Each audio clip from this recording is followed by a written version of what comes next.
शाम को गर्मी थोड़ी थमी तो मैं पड़ोस में जाकर रीना के पास बैठ गई। उसकी सासू माँ कई दिनों से बीमार है, सोचा खबर भी ले आऊँ और बैठ भी जाऊँ। मेरे बैठे बैठे उसकी तीनों देवरानियाँ भी आ गई।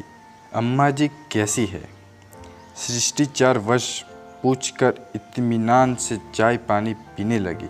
फिर एक एक करके अम्मा जी की बातें होने लगी, सिर्फ शिकायतें। जब मैं आई तो अम्मा जी ने ऐसा कहा वैसा कहा, ये किया वो किया। आधे घंटे बाद सब यह कहकर चली गई कि उन्हें शाम का खाना बनाना है। बच्चे इंतज़ार कर रहे हैं। कोई भी अम्मा जी के कमरे तक भी न गया। उनके जाने के बाद मैं रीना से पूछ बैठी, रीना, अम्मा जी आज 1 साल से बीमार है और तेरे ही पास है। तेरे मन में नहीं आता कि कोई और भी रखे या इनका काम करे? माँ तो सबकी है। उसका उत्तर सुनकर मैं तो जड़ से हो गई।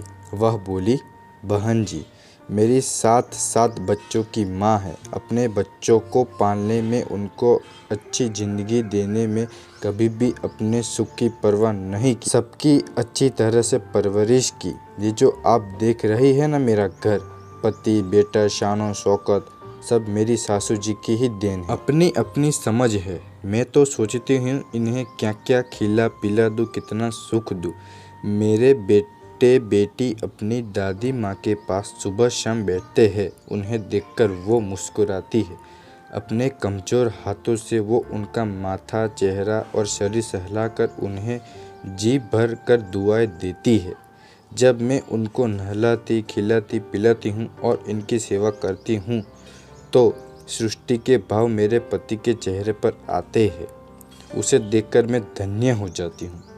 मन में ऐसा एहसास होता है जैसे दुनिया का सबसे बड़ा सुख मिल गया। और वह बड़े ही उत्साह से बोली, एक बात और है, ये जहाँ भी रहेंगी घर में खुशहाली ही रहेगी।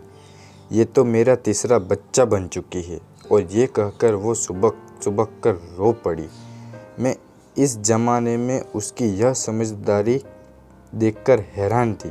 मैंने उसे अपने छाती से लगाया और मन ही मन उसे नमन किया और उसकी सराहना की कि कैसे कुछ निहित स्वार्थी और अपने ही लोग तरह तरह के बहाने बना लेते हैं अपनी आज़ादी और ऐशो अय्याशी के लिए। अपनी प्यारी एवं ममता की मूरत को ठुकरा देते हैं।